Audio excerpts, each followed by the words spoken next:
Obrigado a todas e a todos que estão participando deste evento online, em particular ao nosso palestrante de hoje, o professor Antônio Ferreira da Silva.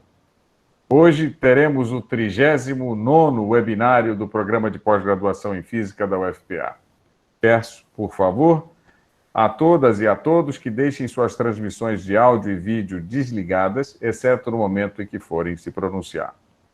Perguntas serão permitidas após o seminário, a menos por solicitação do palestrante. As inscrições para perguntas devem ser feitas pelo chat, tanto por essa sala virtual quanto pelo YouTube. E peço a ajuda do pessoal da secretaria, Jadir e Diene, para me auxiliar com a ordem dos inscritos.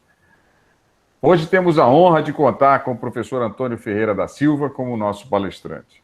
O professor Ferreirinha, como é também carinhosamente conhecido, possui graduação em Física pela Universidade Federal da Bahia, mestrado em Física pela Universidade Estadual de Campinas e doutorado em Física pela Universidade de Linköping, na Suécia, com estágio de doutorado na Universidade de Kyoto, no Japão, estágio na Brown University, nos Estados Unidos, e pós-doutorado na Universidade de Linköping, na Suécia.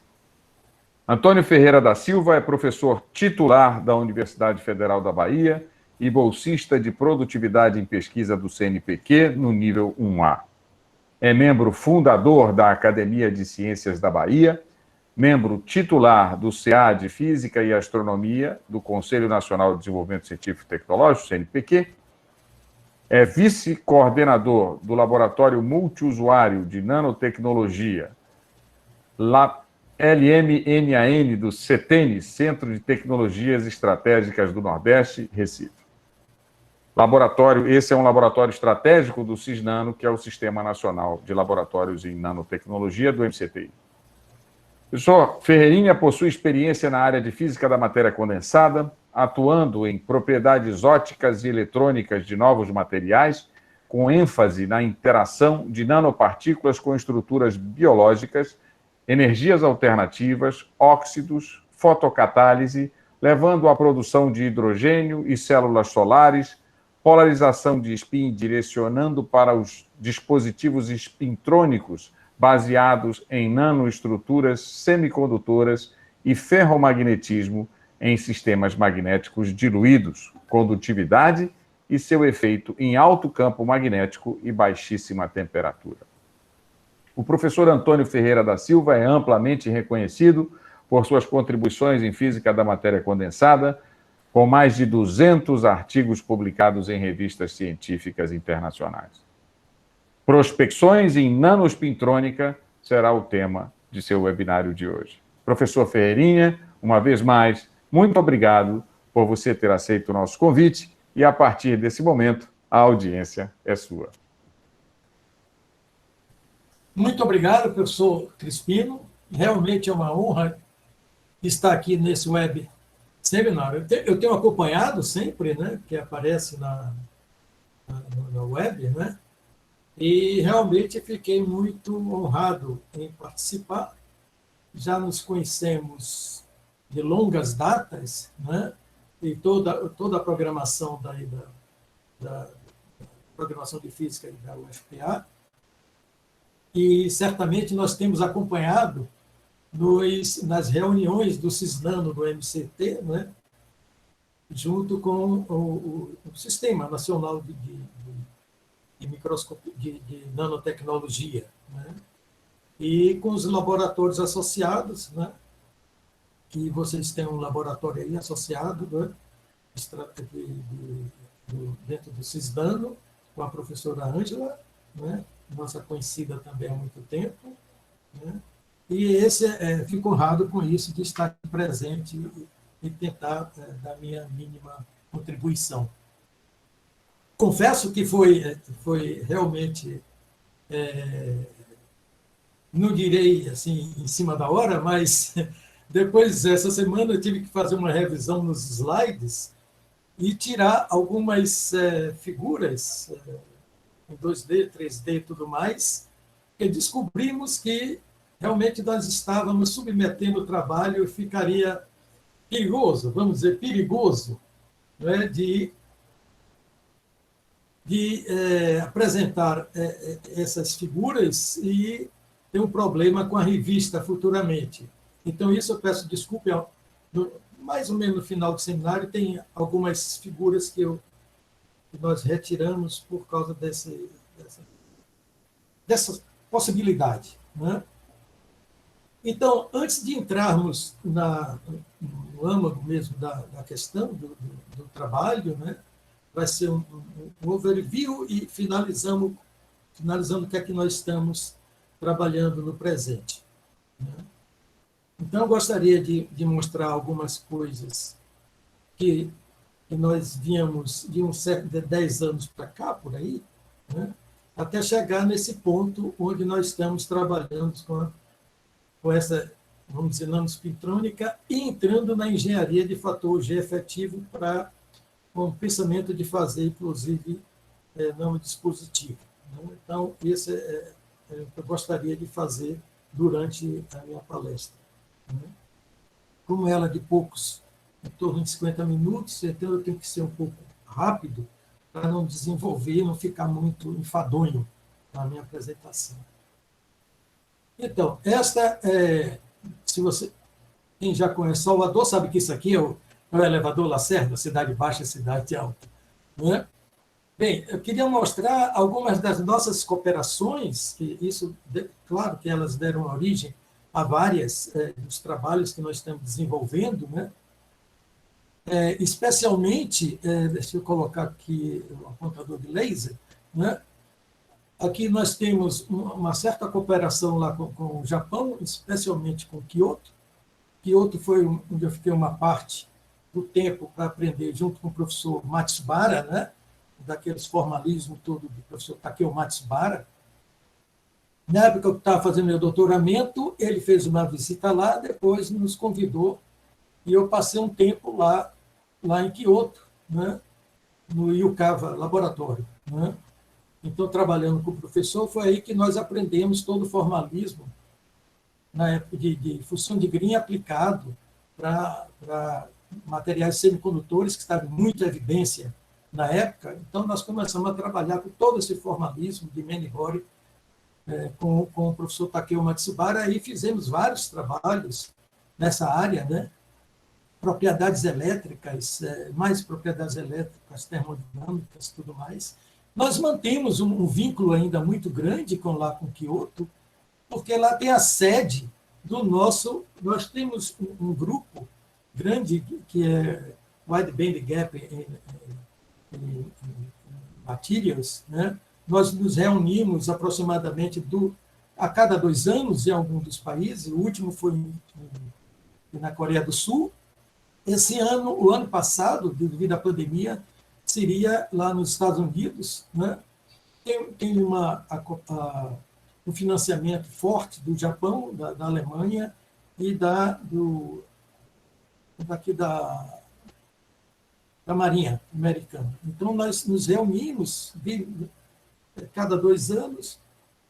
No ano 2007, quando eu fiz 60 anos, fizeram aqui na Ilha de Itaparica, não sei se foi uma grande emoção. Nós temos essa conferência muito grande, né? Quando a gente olha para aqui, lá em Grenoble, nós temos uma cooperação grande, porque nós vamos para campos magnéticos no limite e também temperatura no limite. Então, nós trabalhamos há pouco tempo em supercondutividade nessa área, com alguns dos colegas lá. Então, ficamos algumas semanas e desenvolvemos algum trabalho dentro de semicondutores, mas mostrando como esses materiais também podem ser supercondutor, né?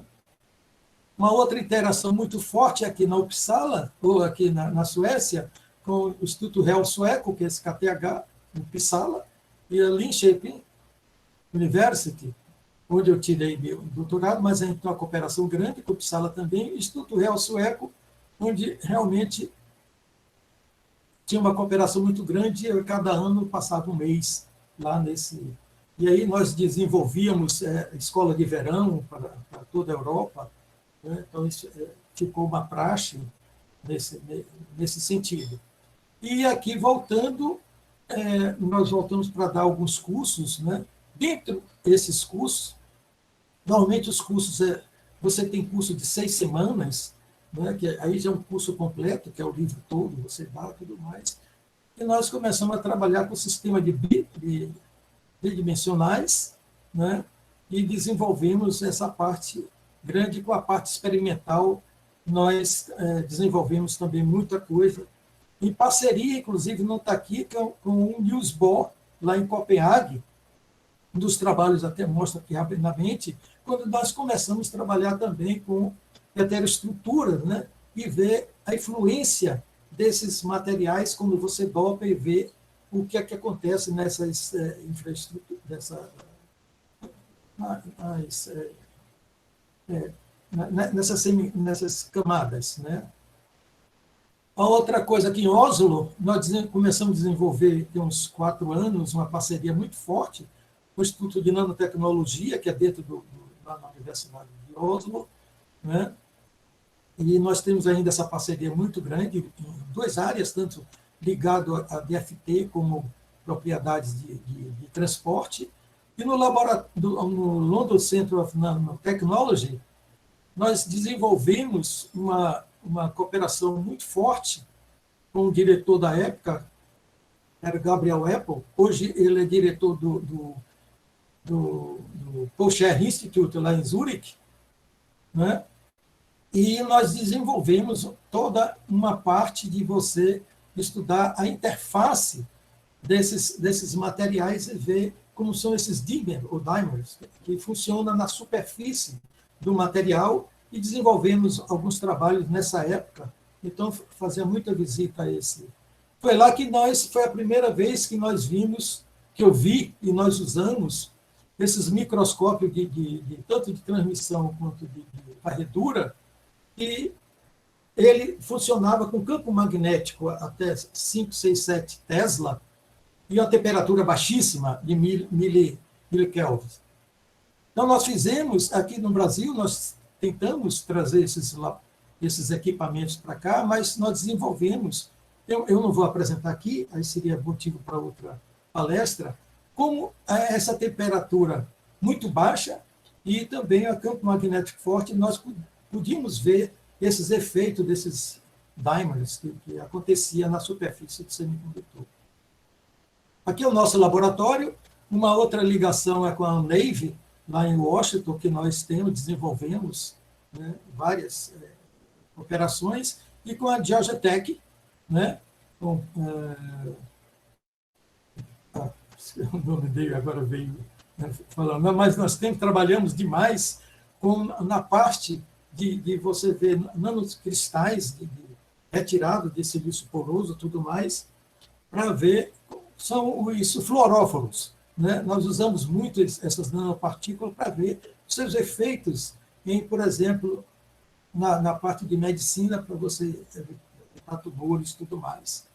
Faltou colocar aqui, porque a Princeton tinha uma relação muito grande com Princeton e com a New York University, com a professora Miriam Sarachek.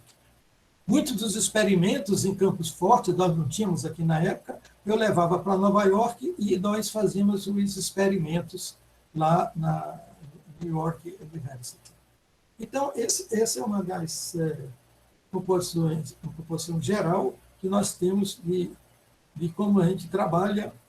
Uma outra, a SDF tinha um programa, não sei se ainda tem, né, de nós, que chama Cátedras. Nós visitávamos alguns dos países aqui na América Latina e passávamos um tempo para você dar seminários e ver como funcionavam as universidades e os laboratórios.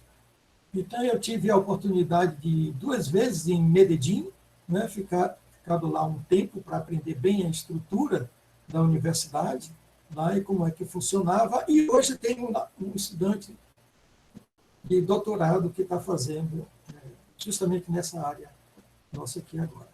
Rapidinho.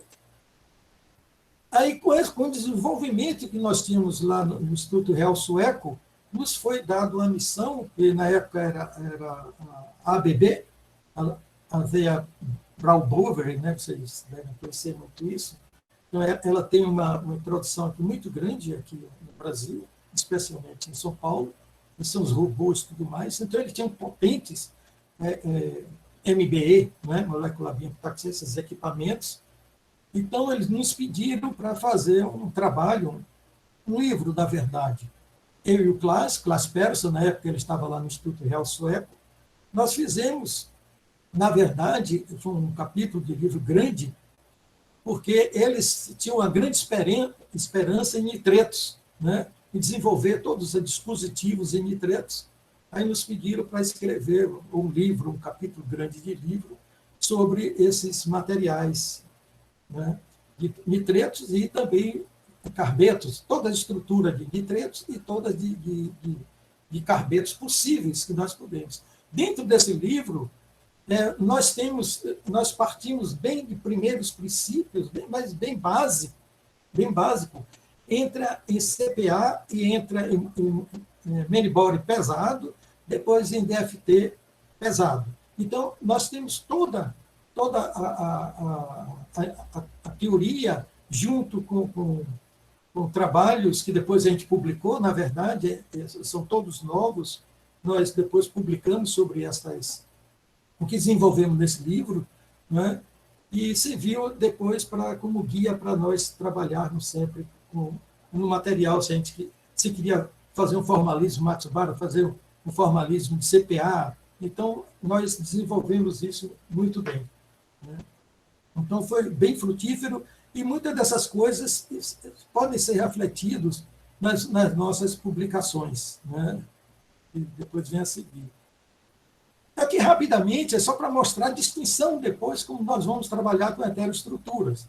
Então, isso aqui é um semicondutor, vamos dizer, um material, um book, né? Como nós queremos definir, se é gap direto ou se é gap indireto. Então, tem uma diferença muito grande, e como nós determinamos com baixa dopagem e pesadamente dopado, como é que nós definimos aqui uma coisa ideal, que é um semicondutor gap direto, e quando você dopa, que aí vem a definição de dois gaps distintos.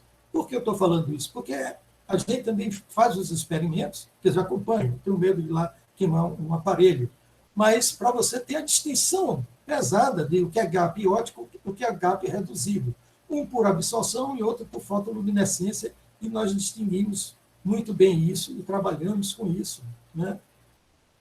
E quando é gap indireto, pronto, aí você tem efeito de fomos que você tem que levar em consideração, e levamos muito bem isso em consideração nos trabalhos desenvolvidos para determinarmos as funções de elétrica, a parte real e imaginária, claro, e também uma outra coisa essencial para nós fazermos os dispositivos, que são a parte de alta frequência e a estática, né? Então, no livro a gente faz isso, e alguns artigos que a gente não vê muito publicado, como é que você determina essa constante dielétrica, estática e de alta frequência, que são completamente diferentes. Então, umas vezes é 100 vezes maior do que outra, mas para fazer nossos dispositivos, nós desenvolvemos esse método de você determinar realmente a constante dielétrica a partir das funções dielétricas do material. Isso tudo eu estou falando porque nós vamos usar para nós fazermos nosso dispositivo e para todas a parte, e mesmo de até estruturas que nós veremos adiante. Daí nós começamos a trabalhar, e isso foi interessante, como você vai crescer esses materiais, seja para heteroestrutura ou não. Então, na época, conversando com o professor Alfredo Gontijo de Oliveira, isso tem um certo tempo, que isso aí foi em 98, né? Nós começamos a trabalhar, mas eles tinha primeiro o MBE, Molecular Bioimpacto aqui no Brasil. Então, eu ia muito lá em Belo Horizonte, e nós fizemos vários trabalhos de como crescer as amostras e fazer também algumas medidas lá. Como você tinha lá temperatura baixa, claro que continua a desenvolver muito mais. Nós tivemos um trabalho muito bacana lá com o Alfredo e o grupo dele, para você tentar ver, por exemplo, começando com Algás e com GAS, né? Porque são materiais que estavam em voga em você fazer dispositivos, né? Então, aqui nós usamos também um modelo CPA, com many body, e fizemos toda a teoria para você determinar o band gap, como é que varia, se ele abria ou se fechava com a concentração, e fazíamos essas dopagens lá mesmo, crescia essas amostras lá no MBE. E aí descobrimos como é que funciona esses elementos. Na parte do Niels Bohr, então eu tinha uma cooperação muito grande com o professor Erwin Weyer. Então, muitos dos experimentos, eu ia para lá, passava um tempo, e nós ficávamos discutindo como fazer esses materiais, né? Como fazer os experimentos. Então, várias dessas constantes de elétrica, constantes que nós vemos, que depois aplicamos para o modelo teórico experimental, nós fizemos lá mesmo, descobrimos todas essas composições do material. Então, é só para mostrar porque o gás, como gás, nós vamos usar lá na parte de espintrônica muito, né? Então, nós começamos isso desde, quer dizer, tem 20 anos, mas foi quando nós começamos, fizemos vários trabalhos nessa perspectiva. Com essa perspectiva, nós começamos a ver como fazer dispositivos, né? Como fazer esses dispositivos, né? Esses LEDs, e nós começamos a pegar, por exemplo, o silício e ver como é que a gente ataca o silício e ver quais são as composições que você pode colocar no silício e ver realmente se ele dá, se ele tinha luminescência ou não. Que a gente já sabia que o silício em forma de nanocristais, ele pode ser um fluoróforo, ele recebe luz de um comprimento de onda e transmite, e reflete em outro comprimento de onda, e nós fizemos um trabalho extensivo, muito grande lá no Niels Bohr, nessa época, para descobrir por que esses materiais eles tinham essa fluorescência, né? Então, esse é assunto de outro trabalho, e vimos que esses materiais não eram mais semicondutores, né? Era agora outro tipo de material, era híbrido entre era material orgânico e ao mesmo porque tinha muito carbono, muito oxigênio e ao mesmo tempo semicondutor, mas não funcionava como semicondutor. Então passa como outros tipos de luminescência completamente diferente. Então nós fizemos esse dispositivo, e esse dispositivo inclusive foi com a professora Lucimara Roman, lá do Paraná. Nós tínhamos essa cooperação muito grande, íamos lá para o laboratório e ela trabalhava com FTO, né? Fizemos aqui toda a parte de deposição, aqui o silício por corta. Isso aqui, como você obtém, o silício é tóxico, mas você faz um ataque químico e você aí vê como é que você tem isso e você descobre aqui também. Nessa composição nós tínhamos um dispositivo com esse material. Uma outra coisa que nós temos que ver, os laboratórios, como podemos trabalhar com os laboratórios aqui no Brasil, e isso é fácil dentro dessa programação desses nanos. Então a gente sabe todos os laboratórios e o que é que tem nos laboratórios, como eles podem nos ajudar, como é que a gente pode trabalhar junto. Desde o Rio Grande do Sul, vai para lá do Pará, aqui no centro-oeste, aqui no leste, no sudeste e tudo mais. Então, uma das preocupações é, sim, esses materiais, vamos colocar o material, sim, o material é magnético ou não magnético? Será que o não magnético também, você tentando fazer o dispositivo, mas com campo magnético forte, ele não tem uma anomalia? Mas como é que você vai fazer essa anomalia? Como é que você descobre essa anomalia? Claro, aí você vai botar um campo magnético forte e a temperatura baixíssima para você fazer essa determinação. Então, uma das coisas que nós temos a facilidade de, por implantação iônica, nós fazemos algumas dessas medidas aqui no Brasil, especialmente no Rio Grande do Sul, na Universidade Federal do Rio Grande do Sul. Na época, era com o professor Joel Pereira de Souza, que era um paulista que foi para lá, da USP. Depois, a IBM requisitou ele mora nos Estados Unidos hoje, mas foi ele que implantou primeiro o implantador iônico lá no Rio Grande do Sul. E aí a gente tinha uma cooperação muito grande, e depois ficou o professor Henry Henri Budinov, está aqui, Henri Budinov. Então, nós fizemos a cooperação vários artigos, como implantar esses materiais. Então, você crescia o material, né, a semente de galho, o silício, o fósforo, o que for, e levava para lá, ele fazia implantação com o tipo de impureza que você queria e as concentrações que você queria. Então, era fácil para a gente, nós adquirimos essa técnica de como fazer, tanto junto com ele, como lá na Universidade de Nova York, com a professora Miriam Sarachik, e parte com o professor Peroloff, lá na Linköping University. Então, uma das coisas, isso foi agora, em 2020, nós propusemos esse esquema, né, de você fazer os experimentos com essas amostras, né, isso aqui é um Van de Paul, não é isso? Então, você tem vácuo e tudo mais, então, você tem uma célula, um equipamento supercondutivo, e nós trabalhamos com a temperatura variando 1,5 grau Kelvin, isso aqui a gente ia até, eles lá vão até 10 Tesla, por aí. E nós descobrimos que realmente, em torno de 1 Tesla, 2 Tesla, você tinha uma anomalia da condutividade, que a gente chama de magnetorresistência. Então, todo o modelo teórico que nós fizemos foi o Generalized Approach, né? Então, nós usamos esse modelo para desenvolver a variação da resistividade, que é a magnetorresistência, e descobrimos que realmente, então, combinava a parte experimental com a parte teórica lá. Então, esse experimento nós desenvolvemos com o professor Sacha, né, como é conhecido, né, Alexander, né? Então, desenvolvemos lá, que é pertinho do laboratório onde eu fiquei o ano passado, e aqui foi um estudante dele, né, Levison,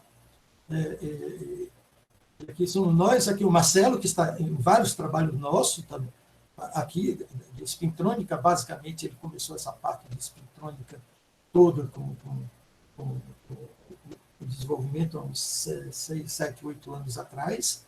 Então, tem uma participação primordial no nosso trabalho, né, que estamos desenvolvendo, né? Então, isso é a maneira que nós estamos trabalhando nessa... E Busserdelli, isso é um antigo colega lá de Linköping, ele se aposentou, tem 2 livros na área de sistemas de Polarons e tudo mais, né? Então, nós tínhamos uma parceria muito, muito boa nesse sentido. Mas hoje ele é emérito na universidade.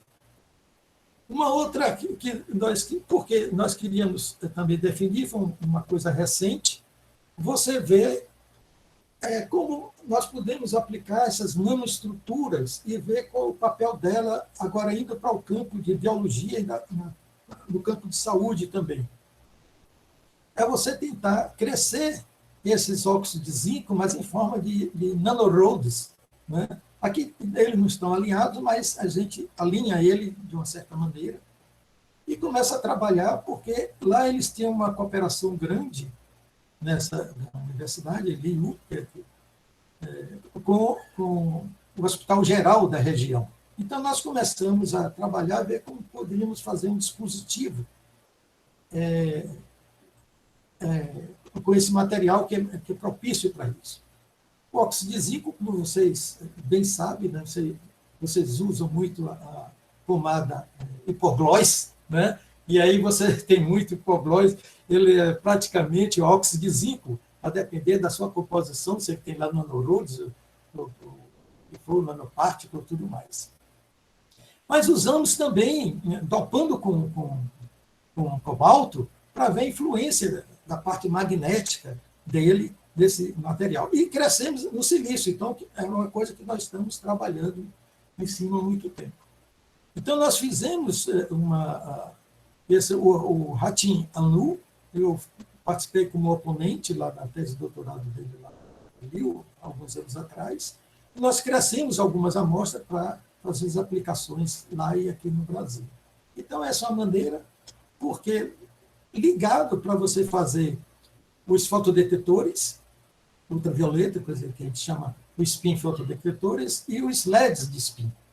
E aí é que nós vamos entrar, porque está falando isso, que a gente vai ver como foi essencial você descobrir o G-Factor, vamos dizer, fazer a engenharia desse dispositivo e vendo qual o valor do G-Factor que tanto vai ser útil dessa maneira. Então, aqui é um esquema que é como eles trabalham, né, lá o Ratinho, quer dizer, nessa universidade, né? Basicamente, tem um efeito Zima que você aplica o campo magnético e você tem um splitting, né, do spin, né, spin up, spin down. Então, o beta aqui é o magnetron de Bohr, que é o momento electrospin, né? E o G-factor vai aparecer aqui. Em geral, o G-factor de elétron livre é 2, né? Mas essa composição vai ser muito interessante para te dar uma maior ou melhor performance do seu dispositivo. Uma maneira de você ver onde é que fica exatamente esse valor do G-factor, quando você está usando o seu material, você vê a absorção dele, vê a derivada e vê nesse ponto, aí você descobre qual o valor do G-factor. Isso é toda a coisa como é desenvolvida lá. E vocês devem ter isso aqui também. Nós devemos ter. Né? Então, essa é a maneira do nanorods, né? Esse é o material, safira, né? Você bota umas camadas e o nanorods fica aqui em cima e você descobre e determina o G-factor desse material, fazendo várias variações e como você tem os substratos, né? E uma coisa para notar, a temperatura, para a gente determinar isso, é baixa temperatura e mais uma coisa para chamar a atenção, que aí vem da parte de G-factor e tudo mais. Qual o campo magnético que a gente usa? Então você vê que é 1000 Tesla. A gente não está mais naquela coisa de magnetoresistência para altos campos magnéticos. Então isso vai ser primordial para nós trabalharmos lá com o G-factor. E é aqui que você detecta com um campo magnético muito fraco, com a temperatura também razoavelmente baixa. Não é? Opa. Então, esse é um sinal de óxido de zinco, então, G-factor, você vê que dá da ordem 1,96, não é exatamente 2, como é do Hooke e tudo mais. Né? Então, essa é a maneira de nós determinarmos. Estou indo errado. Aqui.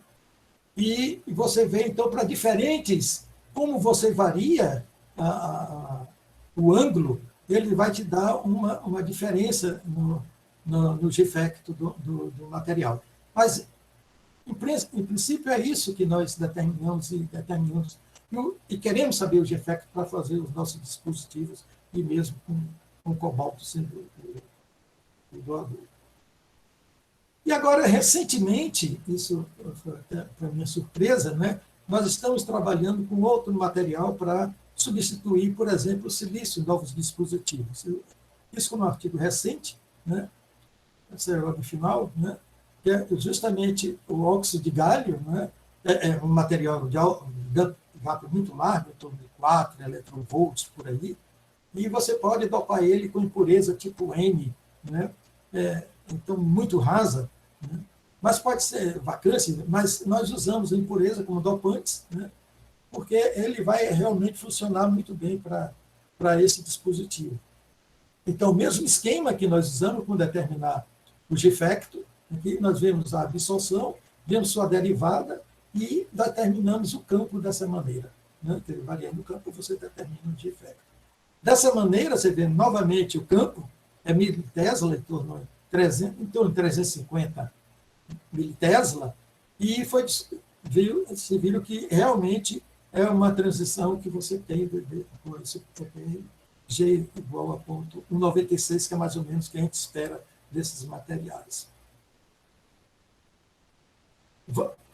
Já vindo para o a matéria do nossa conversa aqui, então, há 20 anos atrás, por aí, né? Então, com o professor Erasmo, que é lá do INPE, ele está aí lá do INPE, nós começamos uma batalha grande para descobrir, para e focar nessas superredes e suas assimetrias. Como é que acontece com esses splitamentos dessas mini-bandas, né? Então, nós começamos a fazer uns modelos teóricos, né, de materiais diferentes, em gás, com NP e tudo mais, que você tem bandas diferentes, e, vamos dizer assim, você tem barreira de potencial diferente da outra, e tentar fazer uma super-rede com isso, né? E descobrir como é que você tem a transmissão, né, de você ter aqui, como é que os spins vêm e tem a transmissibilidade, a transmissão aqui de uma barreira para outra, vem e passa para outra e tudo mais, como é que isso desenvolve. Então, nós fizemos um modelo para ver como funciona essa transmissão, para ver se isso leva a um dispositivo, vamos dizer, spintrônico. Isso foi muito legal, porque voltando, foi acho que 2000, 2001, naqueles MRS que sempre ocorrem em Boston, normalmente é no final de novembro, início de dezembro, nós levamos esse trabalho, estava cozinhando, estava escrevendo já para mandar para o Physics Review, e nós eu levei e fiz a apresentação. Foi, acho que uma das primeiras vezes que teve uma sessão inteira grande, juntaram várias salas para estudar spintrônica. Foi o que eu vi na época isso, né? Então, eu me lembro da minha palestra, o Moisés, na época, veio, ele não estava mais aqui, né? Ele veio, foi de Uppsala, agora não me lembro mais. Quando começou a aula, quem estava lá nada mais era do que o professor Rashba. O professor Rashba estava lá na primeira fila. Na primeira fila, então eu tenho um choque. O que é que o Rashba está fazendo aqui, né? Ele veio da Rússia, né? Então estava aquela coisa de trazer os grandes cientistas da Rússia e tudo mais. Ele estava lá, em Boston, justamente nessa reunião, e estava na primeira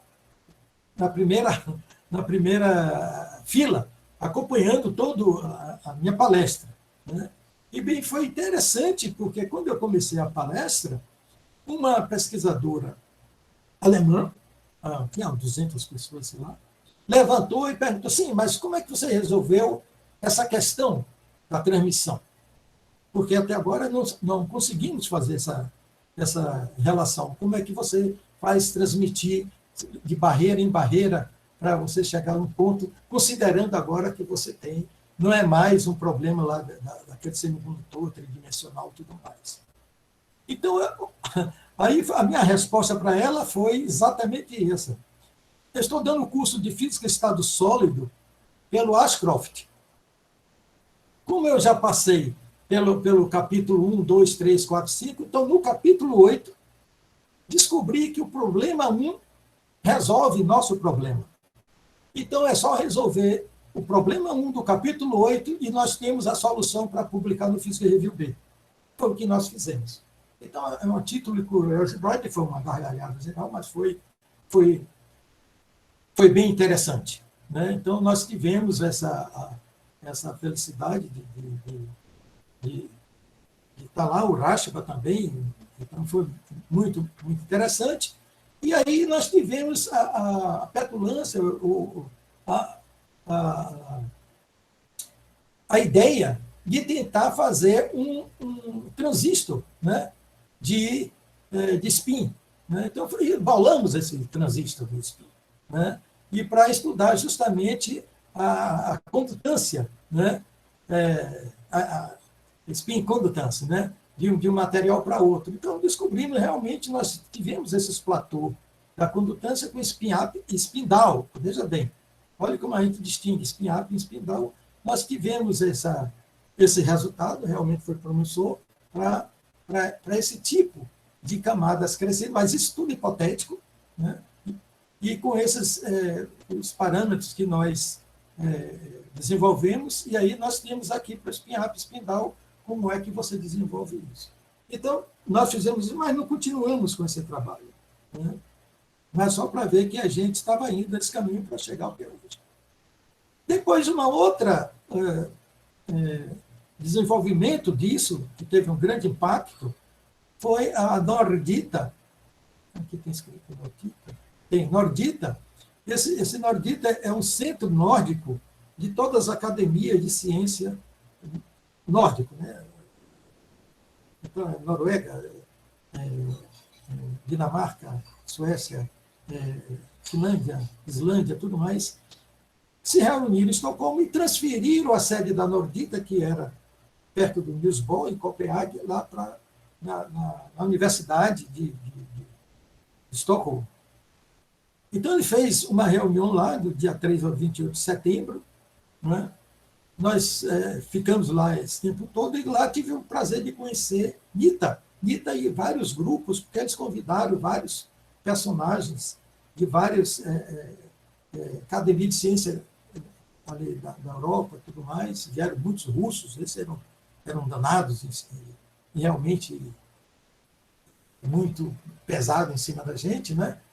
Então, na verdade, Spin Related Phenomena in Mesoscopic Transport, o título disso foi, então, 2012 foi que teve esse grande evento lá, muito tempo, realmente a gente aprendeu muita coisa.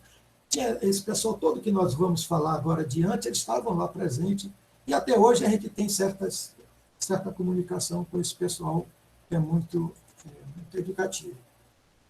E a última inserção que nós tivemos foi agora, no início de dezembro de 2020, né, o nosso trabalho lá junto com o Marcelo, né, Tolosa, né, nós fizemos e foi aceito para ter uma apresentação oral nesse meeting, né, PMS, que é agora do Fall, né, Spring Fall, né. E nós apresentamos já entrando nessa parte com Ventileias e Spintrode, que vê já o problema do fator G, né? Então, foi muito interessante. Então, nós desenvolvemos isso. Essa foi a última inserção que nós tivemos em termos de conferência internacional. Resumindo, fiz um resumo rapidinho, né? Nanospectrônica, que é a produção científica, as cooperações de perspectiva, que nós vimos e agora complementa. Então, eu estou presentemente na UFBA, então nós temos essa relação com o Sala, com o INPE, com a USP, e agora em especial lá com o professor Guilherme, lá em São Carlos, Instituto de Física de São Carlos, da USP, e na Itália, em Pisa, né? Um professor, e aqui é o professor Erasmo e tudo mais, né? E são as publicações relacionadas que nós temos durante os anos. Aqui nós temos 2 submissões agora em 2021, e isso vocês vão me desculpar, porque algumas figuras nós tivemos que tirar, seria de bom alvitre tirar, porque você submete esse trabalho e essas publicações, e essas figuras não podem ser, como são figuras extensas em 3 dimensões, tudo mais, e auto-explicativas, nós não. Então, ficamos assim, melindroso em eu apresentar aqui na conferência, uma vez que vai ficar gravada, né? Então, mais tarde, depois, vão sair esses 2 trabalhos. Então, estão com todos esses. Realmente, ele mostra de uma maneira muito formidável como é que funciona, né? Então, foi essa parte toda de spin, de filtro de spin, essa parte dos FETs, né, Field Effect Transistor, que nós desenvolvemos, e esse último de Effect Engineering, só para nós termos uma ideia do que nós estamos fazendo. Tá? Agora, voltando ao nosso trabalho, né, deixa eu ver se eu já me adiantei demais, mas... ok. Então, vamos entrar, aqui o Rashba já está aqui, né? Então nós vamos discutir sobre ele, e vocês verem que aqui, em 2015, né, o Nita e seu grupo, né, pessoa muito amigável, muito confortável você conversar com ele, né, ele apresentou esse review, né, sobre spin-orbit coupling, né? Mas é muito interessante, porque se nós olharmos onde é que nós vamos inserir, quando nós trabalhamos com Spin Hall Effect, o que é que nós vimos nós vemos, né, você tem o spin up, spin down, Então, eles vamos dizer, se movimentam, né, em sentidos opostos, né, muito embora eles fiquem, eles estão aqui, uma borda para lá, outra borda para cá, então em borda diferente, então o spin Hall effect, então a gente não trabalha, então eles se movimentam, né, em bordas diferentes e um em caminhos opostos, caminhos, quer dizer, um para cima, outro para baixo, não, e se desenvolve assim em bandas, vamos dizer, em bordas diferentes, né? Quando você vai para o spin Hall, quanto spin Hall effect, aí já é outra situação.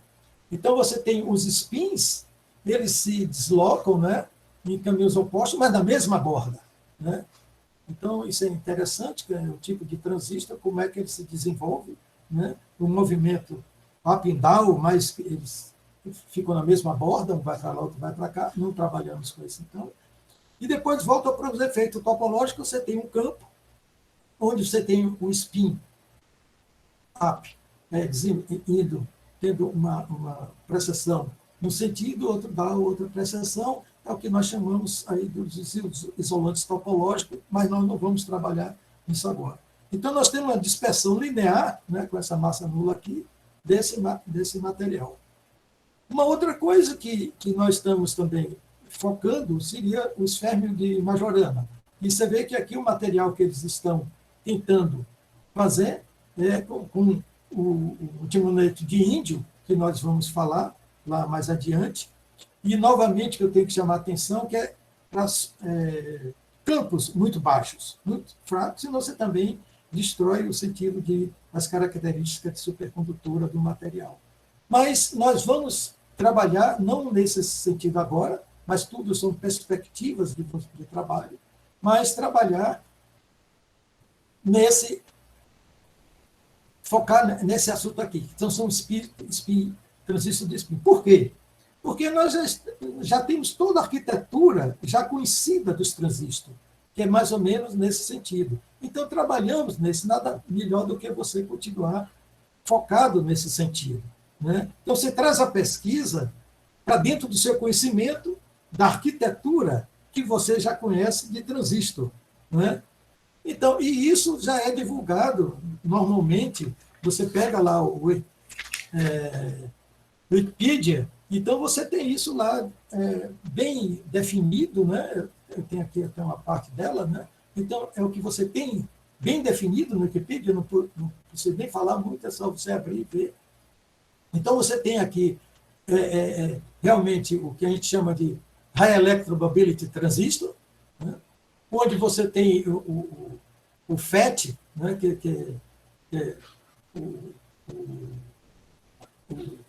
o material modulado, né? Você tem a modulação do material dopado, né? Onde você tem os substratos, né? Você tem qual é a barreira que você quer, e aqui no meio, aqui que você vai ver a definição de two-dimensional electrogás, né? Então, gás de elétrons em duas dimensões, que é o que a gente vai trabalhar e ver esses efeitos competitivos que nós temos de assimetria e simetria, né? O que a gente vai chamar depois de Urashima e Dresselhaus. Então, isso é um MOSFET, né? que você, quando você trabalha no transistor para fazer isso, você tem essa figura. Aqui no Wikipedia, eu acho que eles cometeram alguma falha, porque isso é como a gente descreve a estrutura de banda dessa barreira aqui, de um material para outro material. Porque você tem, na verdade, dois materiais, né? Arsenide de galho com arsênio, ou arsenide de galho com alumínio, e arsenide de galho. Então, são gatos diferentes. Então, nós vimos que nós estudamos lá na frente, o arsenide de galho com alumínio, dependendo do X, né, com a percentagem que você quer dar, ele sempre vai ficar maior, claro que X igual a zero não, mas maior do que o arsenide de galho, né? Então, entre um e outro, o que é que você tem? Você tem um pulso de potencial, que a gente chama de two-dimensional electrogás. Então, aqui é que está todo o desenrolar desse transistor que nós vamos trabalhar. Novamente, você vê que a estrutura de banda, né? banda de valência, banda de condução, energia de Fermi vai aqui. Aqui dentro você tem um gás de elétron. Né? Aí você vai ter que definir todas as suas constantes elétricas, o que for, dentro desse material. Isso amarelo aqui, na verdade, eu diria que é esse verdinho. Né? Na verdade, seria verde, porque é dentro entre uma camada e outra camada. Né? Então, esse é o material que nós trabalhamos. Como a gente vê, é um efeito.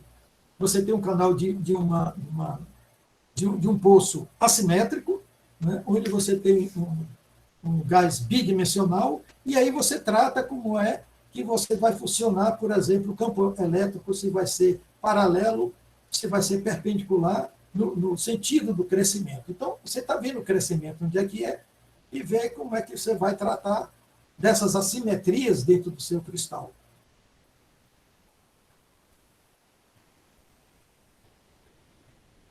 Botei alguma coisa aqui? Não. Desculpa. Ok? Então, vamos para essas nanoestruturas semicondutoras, ver como é a técnica de produção, né? O crescimento epitaxial, como é que a gente cresce esse material, por várias maneiras. O chemical vapor deposition, a molécula BIM epitaxia, que é o que nós já usamos desde a época da UFMG, que é MBI. Então, você tem lá na USP, mais para a cena de galho, outros assim, compostos 3,5, não sei como é que eles estão. As características, como é que você faz isso, esse crescimento? É lento, claro que é ordenado, você sabe exatamente os canhões, como é que você faz essas deposições, e o filme novamente o filme fino. Então, essa é a maneira que nós temos de você tem o seu material, como é que você quer, você tem a primeira fatia, vamos dizer assim, um substrato. Você vai abrindo as janelas, os canhões, com o material que você quer, o íon que você quer e o íon que você quer. Então, basicamente, você cresce por essa maneira MBE, dessa maneira você vai constituindo camadas. Mas camadas, você pode ter camadas de galho, de várias camadas, camada de arsênio várias, então você tem arsênio de galho, depois você bota alumínio e vai fazendo. Cada camada você já tem vários íons, vários sheets, daquele componente, depois de outro, e assim por diante. Então, essa é a maneira de você crescer esse material. Então, quando você olha para uma resolução atômica, aí você vai para a sua microscopia, o que você vê são essas camadas. Mas cada camadinha dessa, né, você, na verdade, você define exatamente para arseneto de galho com alumínio, para arseneto de galho, mas você tem várias camadas dos íons compostos desse material. Né? Então, isso é a base de nós tentarmos trabalhar em cima e ver como é que isso funciona entre uma camada e outra camada, de um material para outro material, sabendo que constitui toda a parte de isotropia ou anisotropia do seu cristal em questão que você está trabalhando. Tá? A descrição física mesmo que nós trabalhamos então, você parte e traz ele agora para o seu, vamos dizer, dispositivo. O que é que você tem? Você tem arsênio de galho e arsênio de alumínio, onde você tem aqui o gás, gás de elétrons, né? Bidimensional.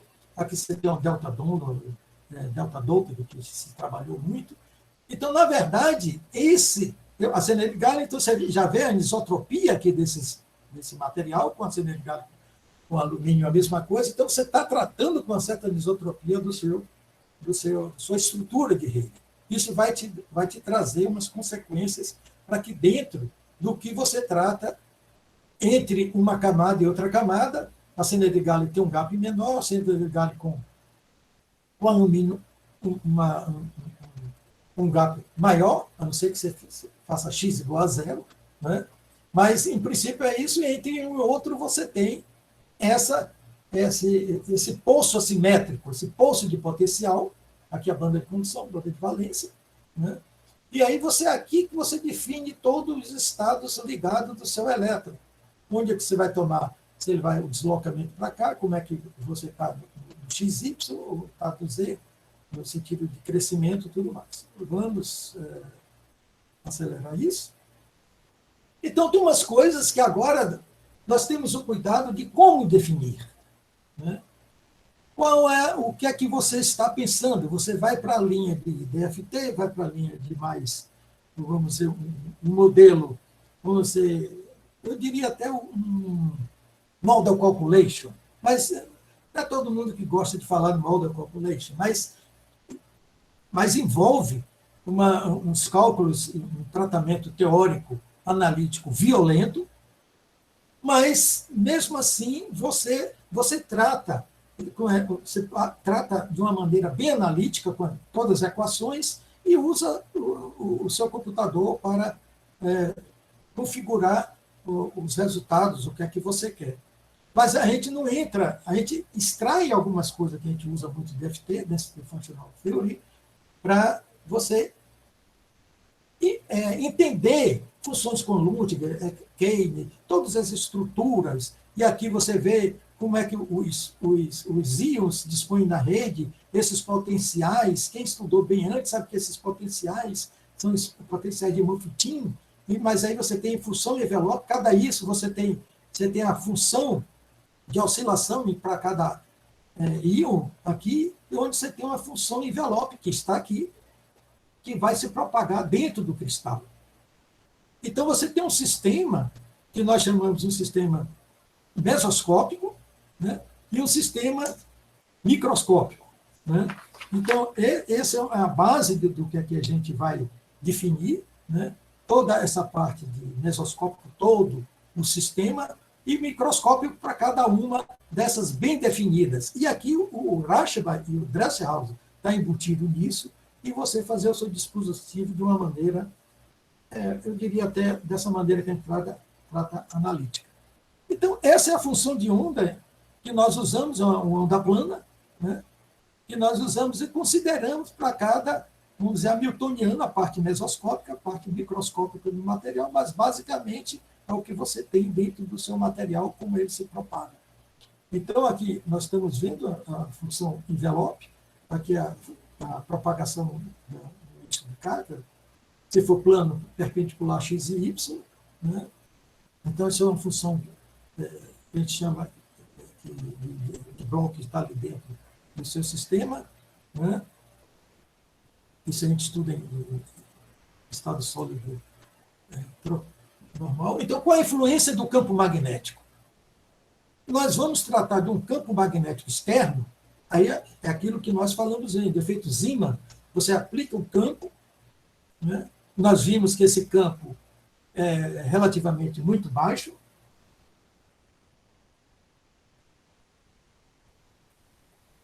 Tratamento numérico, eu posso responder. Na verdade, nós desenvolvemos todos os tratamentos, né? Nós desenvolvemos todas as equações, a gente coloca as equações e desenvolvemos todo o aparato teórico, né?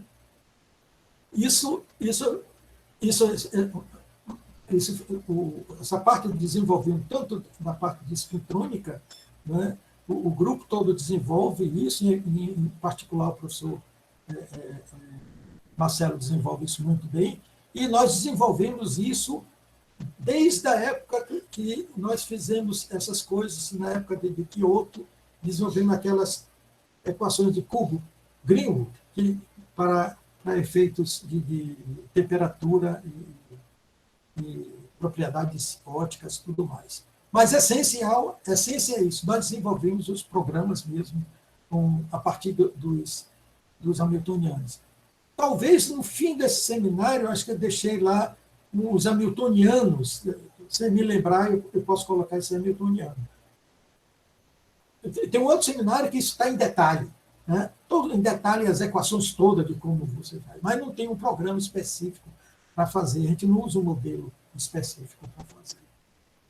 Então, aqui são o campo do efeito Zeeman, efetivo, a gente não vai trabalhar, né, com isso agora, um campo externo, mas nós vamos identificar, né, esses efeitos que a gente chama Dresselhaus, que aí você vê as componentes de x e y, né, e de Rashba, que exatamente o que a gente chama de alfa, e aqui é o beta normalmente a gente chama de Dresselhaus e alfa de Rashba, e ao componente Z, que está bem específico aqui, e ver toda essa parte de isotropia desse material, ou anisotropia, e ver toda a parte microscópica do material, e ver sua parte mesoscópica do material.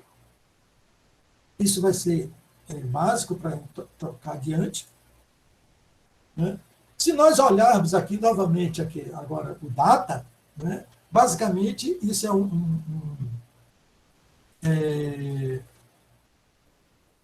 como é que a gente faz esse dispositivo? Aqui está bem específico mesmo, que foi no Nature Electronics, né? Já está em 2018, né? Ele desenvolveu esse é um dos caras também focado, muito conhecido nessa parte, de fazer esse dispositivo, onde você vai mesmo olhar como essa precessão desse spin, isso é um campo magnético, como é que ele está desenvolvendo, tendo essa precessão, né? Aqui uma partícula carregada, né? Num campo magnético uniforme, e basicamente o que a gente está vendo? O efeito de Rashba aqui numa componente Z do material. Então, na verdade, o que você tem aqui é um gate, né? Aqui você vai injetar, aqui está bem elucidativo, você vai injetar o campo magnético. Na verdade, o que você vai ter? Esses spins que eles vão vir para aí, vão vir com momentos diferentes, né? Quando passa por aqui, você tem momentos diferentes, mas você quer captar ele aqui com um momento perfeito, o alinhamento perfeito, né? Então, o spin ele vai vir com um alinhamento magnético, mas ele pode sofrer aqui várias, vamos dizer, precessões e tudo mais, variação de campo e tudo mais, mas ele sai de uma maneira, você vai detectar ele com uma desorientação praticamente mínima. Então, você recebe de um lado, depois desorienta e você pega a parte toda orientada no outro, que a gente chama de fonte, source, que são os contatos magnéticos, né? Então, basicamente, o que a gente tem é um efeito de Rashba funcionando disso dentro desse, vamos dizer, desse transistor que nós se propunha na época. Agora, como é o procedimento desses spins aqui dentro, né? Como é que ele está desenvolvendo aqui? Ou se existe precessão de spin, como é o espalhamento dele? Se ele vai completamente espalhado, como muda o campo magnético, né? Como você pode controlar a precessão aqui dentro, né? Dentro desse canal, né? Então, aí você vai perdendo o controle da precessão do spin, mas você quer pegar ele de uma forma bem definida no seu contato. Senão, o que é que você trata de outro sistema, que é o sistema balístico, que aí você não tem relaxação, né, de momento, aí sem controle, né, que é coerente. Ou o transistor balístico, né, que você não tem relaxamento de spin. Então, você vai... aí você tem a definição desses dois modelos, né? Então, normalmente, o que você usa, esse mecanismo que a gente chama de Diakonov-Perel, né? Que é como você deteta, o Marcelo descobriu isso aqui, muito interessante, né? Que é o controle e detecção da coerência de spin nesse sistema de multicamada, né? Na verdade, o que a gente vê, quando ele passa por aquele canal, né?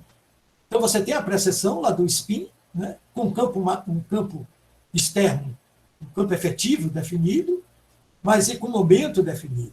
Mas depois você tem espalhamento, então ele novamente você vai ter uma variação de campo, você vai ter uma variação de momento, né? E assim por diante, até você ter uma relaxação que realmente seja congruente com o que você está querendo, a sua definição do seu trabalho, né? O tipo de relaxação, como a gente vê, é inversamente proporcional ao split de spin, né? Então, isso aqui você tomar muito cuidado quanto você tem que levar essa em consideração, se ele é zero ou é infinito, quer dizer, quando é zero é infinito, quando é infinito, então é zero. Então, esse é o tempo que você leva, é o tempo de coerência que você tem da passagem do spin de um ponto para outro ponto. Bem, vamos agora ver rapidinho, isso volta a 92, quando o professor Erasmo ele começou a trabalhar isso com um modelo mais linear, né, de spin splitting. Né? É pena que eu não botei aqui a equação completa, né? Você descobrir que são aqueles efeitos do alfa e beta que nós vimos antes, que a gente chama de coeficiente Rashba e Dresselhaus, quando eles são iguais, o que, na verdade, você tem um splitting zero, na verdade, você começa a ver essa parte isotrópica de um material, né, e ver o quanto, em cada direção, como é que eles variam. E depois você descobre que tanto essa variação do Book com spin órbita, né, você mistura Rashba com Dresselhaus, a parte macroscópica com microscópica, e você tem um ponto, quando eles são iguais, que você tem um ponto zero aqui. E você não tem essa variação de spin. Então, você não tem competição entre o Rashba e o Dresselhaus. Então, esse foi o primeiro artigo. Eu imagino, se ele tivesse trabalhado lá junto com o Dado, com esse pessoal, isso teria mais de 1000 citações, que foi o primeiro a trabalhar em cima desse campo efetivo, com esses dois, considerando o Rashba e o Dresselhaus ao mesmo tempo. Depois surgiram vários, um aí da própria Universidade de Estudo de Física de São Carlos, né, da USP, que é o EGS, né, junto lá com o grupo dele. Eles estudaram isso, os transistores de spin, não balístico, falou sobre isso, em 2003, em 2006 já veio outros, né, lá de Stanford e Princeton, né,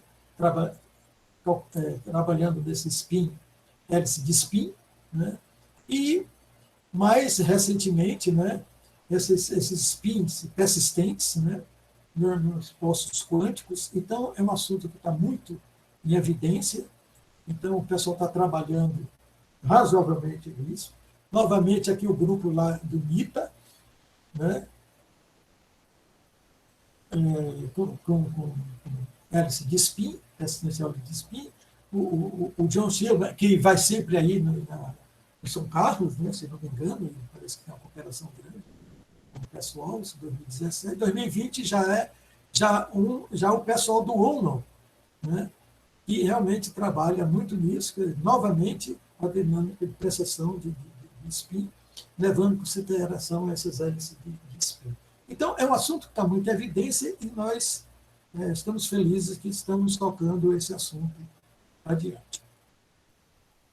Em 2013, começamos a ter uma interação mais forte, e junto com o grupo lá do La Roca, lá do Pisa, e com o Erasmo, então, aqui junto com o Marcelo, né, tocamos para frente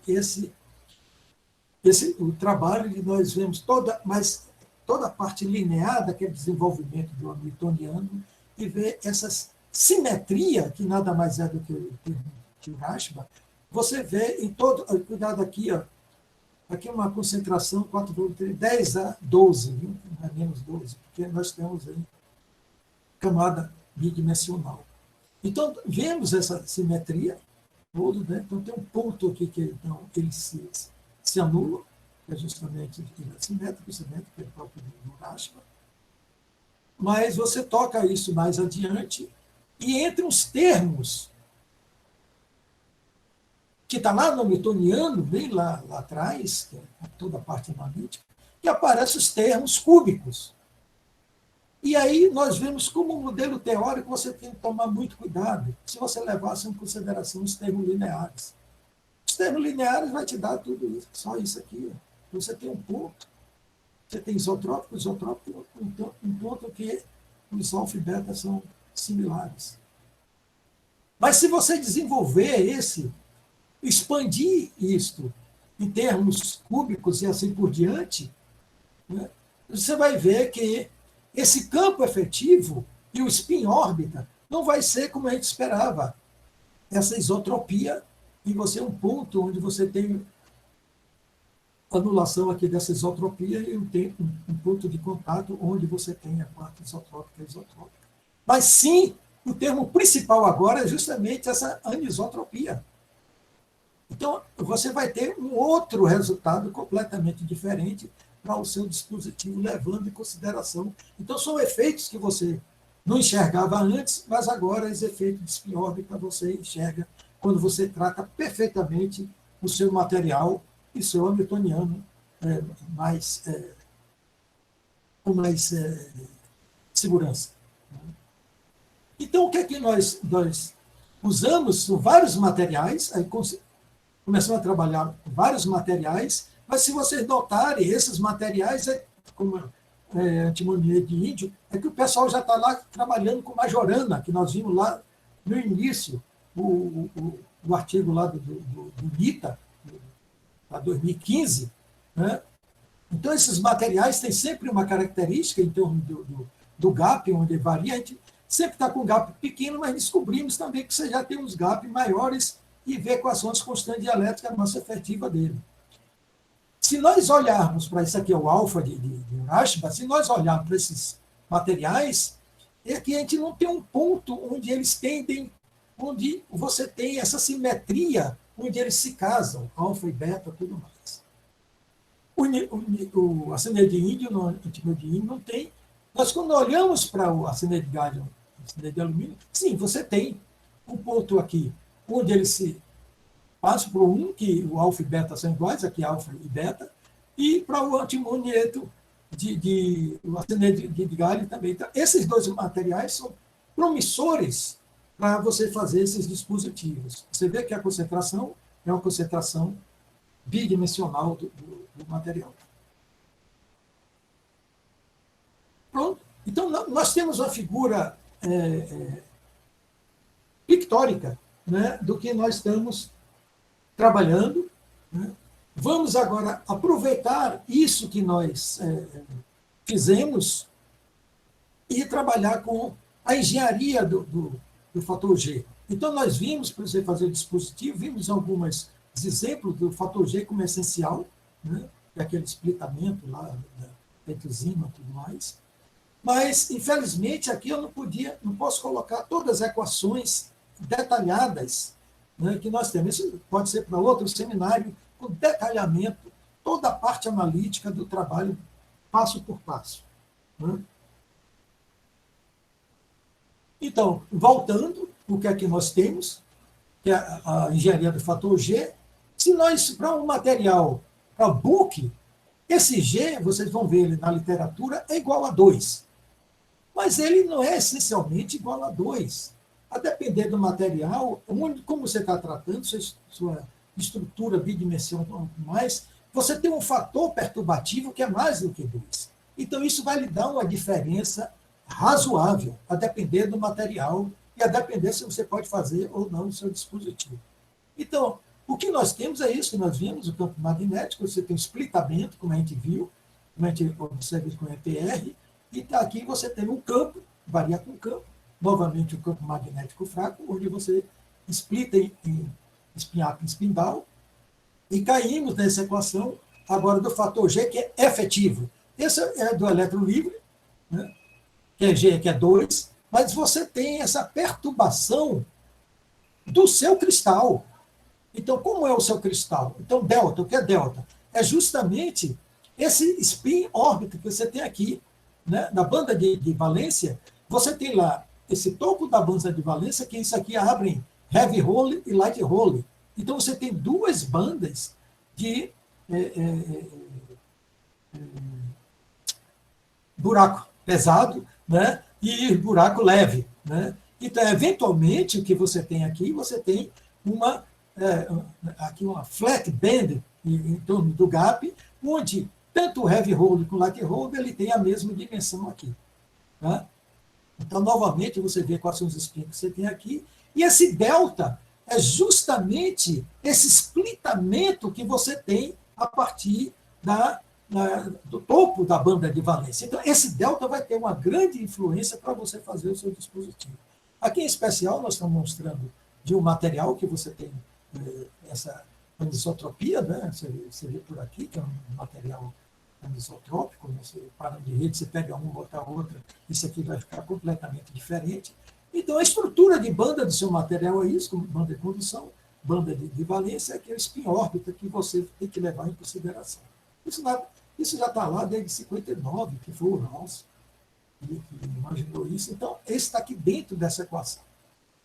Então, o G que você vai ter agora, né, do fator G, nada mais é do que um inicial, mas aí leva em consideração a massa do elétron, a massa efetiva, né, massa efetiva do que você obtém aqui, e o splitamento, o spin-órbita, né, das suas bandas, e a energia do gap. Então, isso é essencial você saber para você construir o seu material. Isso aqui, então, alguns dos materiais que nós usamos. Veja que não é o G não vai dar exatamente como você espera. Quando você usa para cada material, pode ser completamente maluco. Para esses 3 materiais, veja que o G, não é mais 2, o G é menos 4,5, menos 14,5, vai até menos 51. Então, temos que tomar muito cuidado qual o material que você vai usar e com que finalidade e o que é que você espera do material.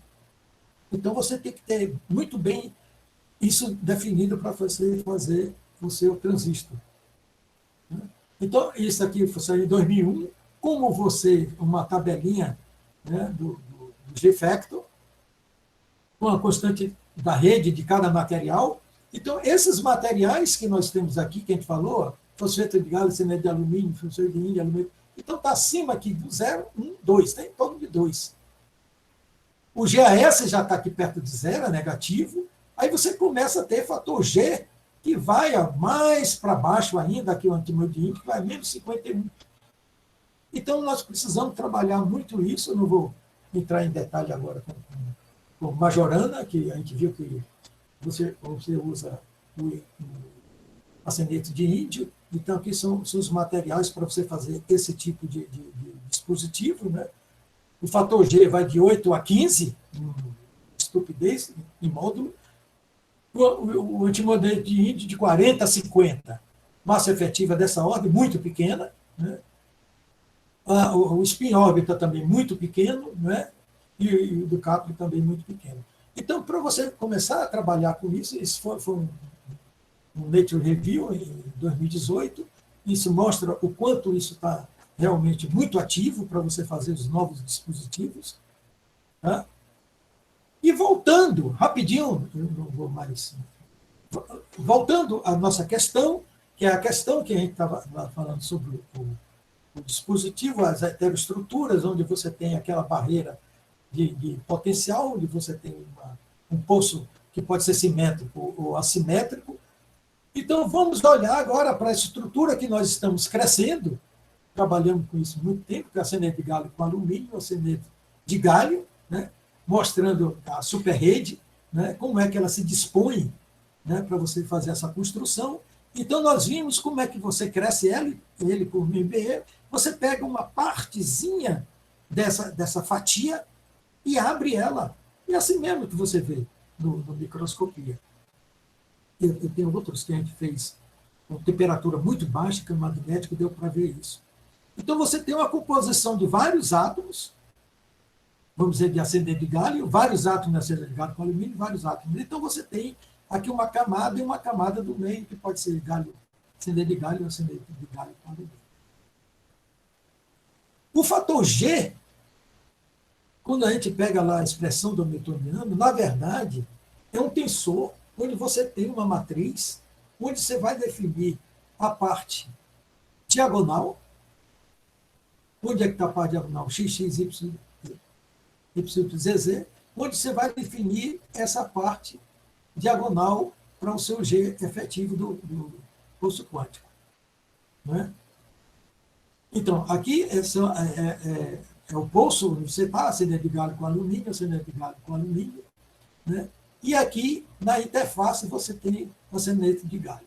Como você cresce, então você define que você está crescendo num certo sentido e também, ao mesmo tempo, você vê o campo, em que sentido você está pegando esse campo. Normalmente eu falo um campo baixo para você ver esse sentido. Mas você tem que definir e ver qual é o fator G em cada sentido. Isso você vê normalmente, você faz as medidas, como a gente viu em EPR.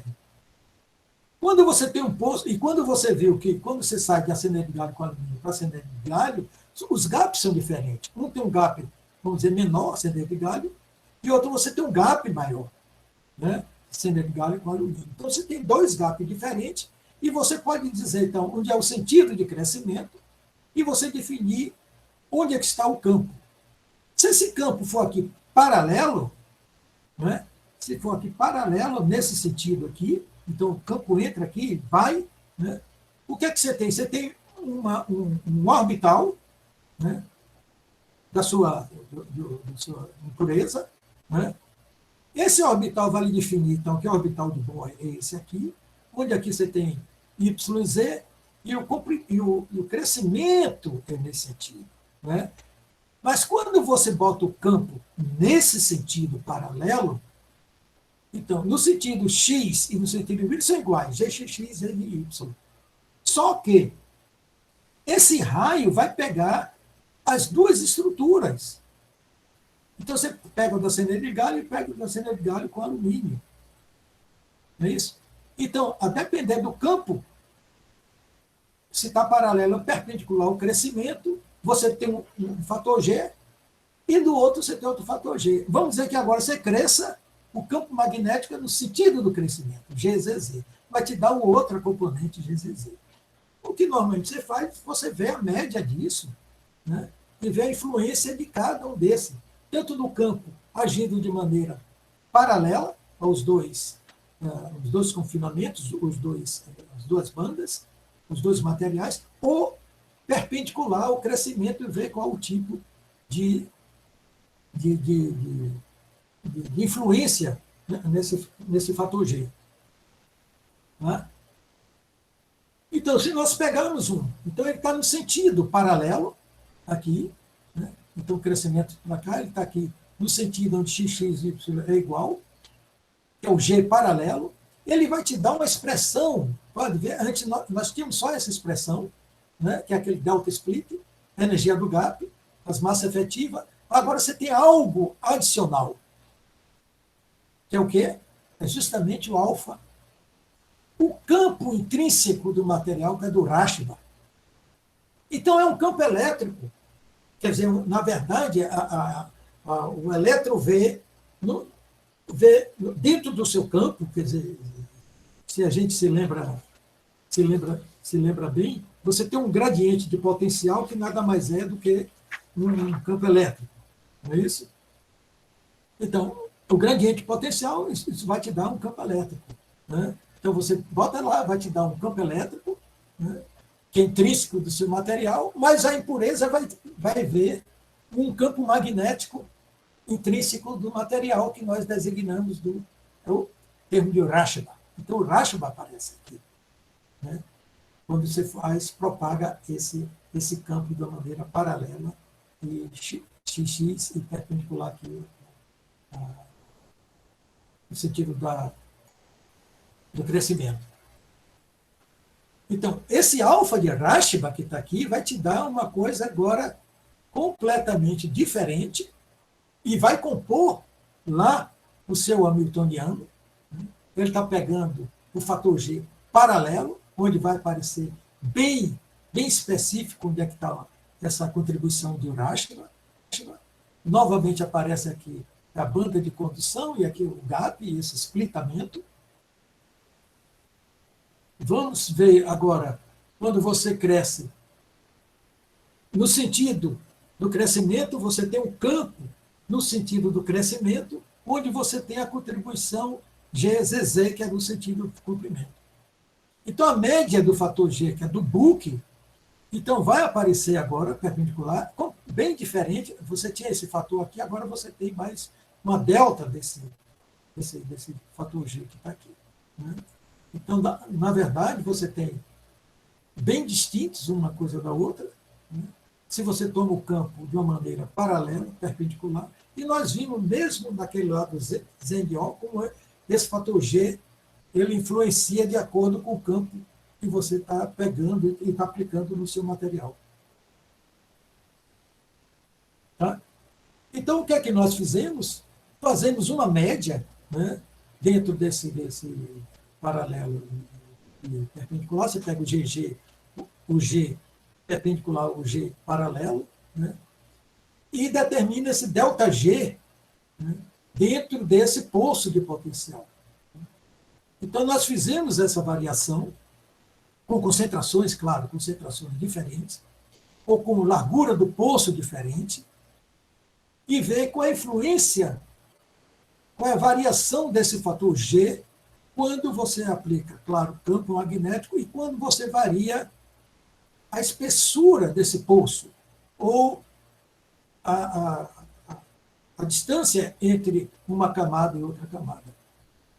Esses são resultados experimentais, né? E aqui nós fizemos com várias concentrações, vários valores de delta, né?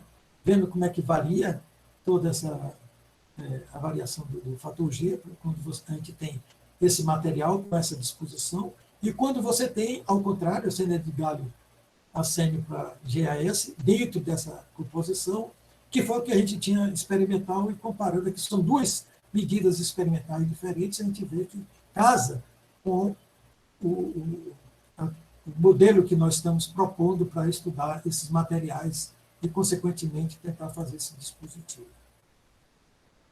Em 2018, nós aceleramos mais ainda, quer dizer, entrou também aqui um estudante de doutorado nosso, e nós começamos a estudar a simetria, né, colocando outros materiais, fosfeto de índio, o arsenide de galho com índio, e fazendo vamos dizer assim, esse sanduíche desses materiais. Tanto quando você tem só uma barreira, né, quando você só tem, então, um sanduíche aqui e outro sanduíche, quando você tem duas barreiras, então, duas interfaces, então, se você splita ela daqui, quando você splita mais ainda, então você nota como é que varia tanto a parte perpendicular como a parte paralela, como a parte paralela desse G. Então, eles têm uma variação proeminente. Então, você vê que tem uma variação, inclusive para negativo, como a gente espera. A gente viu vários resultados experimentais negativos. E a gente faz uma composição, faz a média entre eles, e vê como eles têm agora, obedecem uma outra composição de puramente positiva. Compara isso com o experimental, que nós tínhamos antes, e nós vemos como realmente o modelo está indo na direção certa de você tentar fazer seu dispositivo, novamente aqui com materiais 3,5, semicondutores 3,5, e ver como esse fator de renormalização influencia na composição ou na confecção do seu dispositivo, ou na engenharia do seu dispositivo. Isso é continuidade. Ao contrário, se você bota aqui você bota um isolante aqui, então o seu substrato, né, onde é que você vai crescer, é um isolante, e ver qual é a influência desse fator G. Então, várias perspectivas, como é que você bota o seu substrato? O isolante vai botar um outro material, cada material ele tem uma definição diferente, quais são as componentes que você vai entrar. Nesse caso, nós colocamos um isolante, aí a cena de galho com índio, os fosfetos de índio com cena de galho, e assim por diante. Né? Então, nós vemos uma condição onde você tem o isolante, onde você tem o poço, né, deslocando, tem um comprimento diferente, aqui o comprimento é 0, aqui você tem um comprimento do poço maior, que é a largura do poço, e como ele vai se deslocando. Então, existe uma diferença muito grande para cada fator G, se você considera ele perpendicular, paralelo ou perpendicular, e a composição dele. E é interessante porque essa composição, né, ele tem uma variação bem diferente, né? Ele passa de um ponto que é bem negativo, vai até para a parte bem positiva, né, do seu material. Então, essa é a composição geral.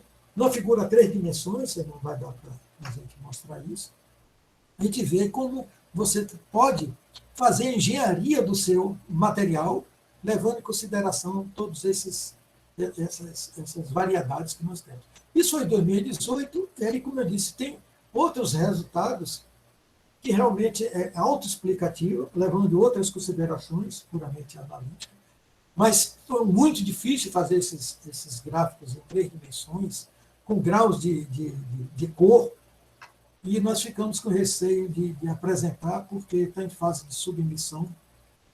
Mais um mês já tem todos esses resultados, praticamente, mostrando como você pode fazer a engenharia desses materiais.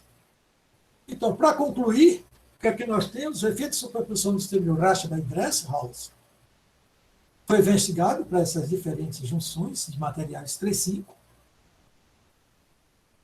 Nós mostramos também, mas isso lá, como já estão fazendo experimentos em outros materiais, tipo óxido de galho, óxido de zinco, para já aplicações mesmo de dispositivos bem recentes, agora, de 2020 e 2021.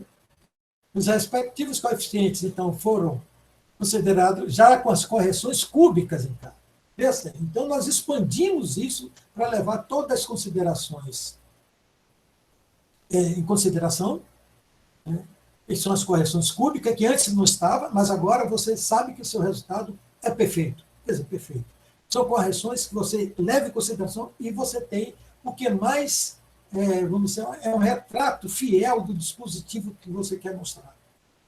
Estou mostrando como os fundamentos no ajuste de condições possibilitam a supressão de mecanismo, né, e da coerência de determinadas direções cristalinas. Então, isso depende muito.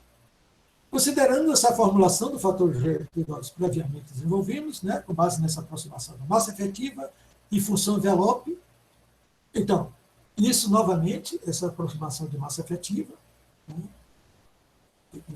a gente pode mostrar bem como é que essas aproximações de massa efetiva. Então, nós investigamos a dependência entre esses resultados e os parâmetros de Book, que é normalmente o material que você quer trazer. Os parâmetros, na verdade, você tira da literatura ou você faz cálculos mesmo pesados, como a gente fez lá no início, DFT e tudo mais, e descobre esses parâmetros. Então, facilmente nós descobrimos as massas efetivas, né, as constantes dielétricas, a energia do gap, então, por primeiros princípios. Então, por isso que eu quis mostrar lá no início que a gente determina isso por primeiro princípio e pode jogar dentro desse material. Tá? São os ajustes finos dos fatores de efetivo, longitudinal e transversal, e os parâmetros estruturais, interfaces diferentes, né? E, por fim, explorando esse regime, né, que está com interação muito forte com as camadas finas, né, que é bem estreitas, né, para a simetria de inversão da estrutura desempenha um papel fundamental, invertendo o sinal da anisotropia do fator G. Então, essa simetria de inversão da estrutura tem um papel fundamental no sentido da anisotropia desse fator, que ele vira positivo ou vira negativo. Então, é essencial você ter isso em mente, fazer esses cálculos e ver de antemão que estrutura você vai trabalhar para fazer o seu dispositivo. Eu acho que passou do seu...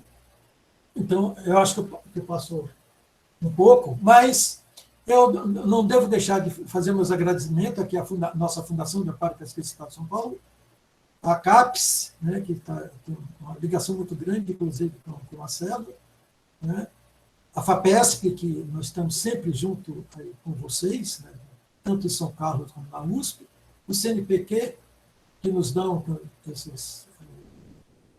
esse suporte, né, para que ele aqui está terminando, o John está terminando o doutorado com o Marcelo sendo orientador, o Erasmo lá no INPE, o La Rocca na Itália, o Chubassi lá no Estúdio Física USP e o Guilherme aqui na USP, mais de São Carlos. Então, nossos agradecimentos por isso e a vocês que aguentaram isso até agora. Professor Ferreirinha, nós é que agradecemos muitíssimo aí pela sua palestra. Eu, antes de prosseguir, vou pedir a todos que abram os seus microfones para que nós possamos, então, retribuir aí com uma grande salva de palmas, tá certo? Por sua apresentação.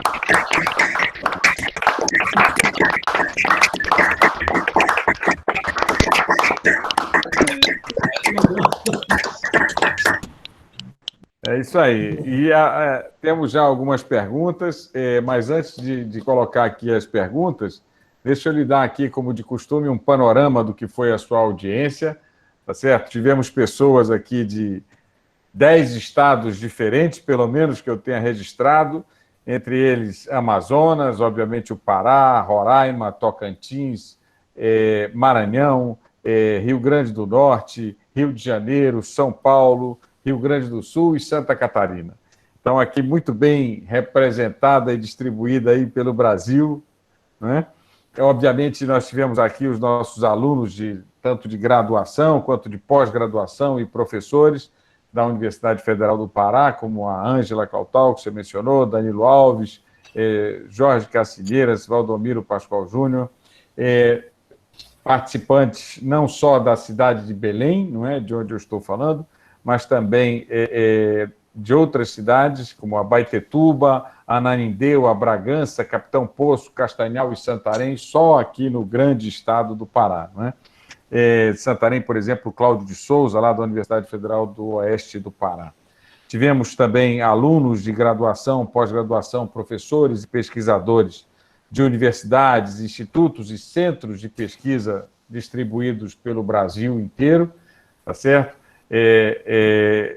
Como, por exemplo, aqui, para citar alguns, não é? O Carlos Serra dos Santos, da Universidade Federal do Maranhão, de Imperatriz, o Guilherme Cipaí, da USP São Carlos, o Luiz Antônio Cabral, da Unicamp, o Luiz Sampaio, do CBPF, o Marcelo Tolosa, não é? Seu colaborador, que o senhor citou várias vezes aqui os trabalhos com o senhor, participando pelo YouTube, Márcio Gomes da Silva, do Instituto Federal do Maranhão, lá de Imperatriz, o Matheus Lobo, da Universidade Federal do Norte Tocantins,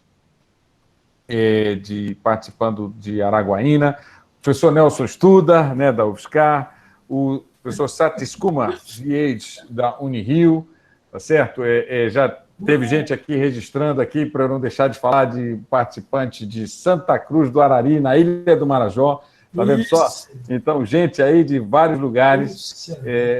Temos aqui, né, vários comentários, começando pelo último, né, Ângela Cautal, escrevendo: professor Ferreirinha, muito obrigado pela sua palestra. Tivemos algumas perguntas. A primeira delas foi justamente do Diego Souza, né, que está participando lá do Marajó, que o senhor já se antecipou e já respondeu, quando ele perguntou sobre os tratamentos numéricos, né, os métodos numéricos utilizados nos seus modelos. Né, ele também perguntou se há tratamento de método inverso, né, métodos numéricos inversos. Mas deixa eu lhe passar, então, para uma pergunta do Giovanni Gomes Daniele, né, que ele está lá no Instituto Federal de São Carlos, de Araras. Isso. E ele lhe dá parabéns aqui, escreve: excelente apresentação, professor, meus parabéns. Tem uma pergunta: se já houve aplicação de materiais carbonáceos como semicondutores, né, tendo em vista que, dependendo do material carbonáceo, como grafite, grafeno, etc., pode ter uma condução comparável com do material condutor. Vou responder essa pergunta e, ao mesmo tempo, eu vou dar um adendo, né? Sobre carbonáceo não temos. E na verdade, seria, muito obrigado, Rony, seria um challenge, seria um desafio, né?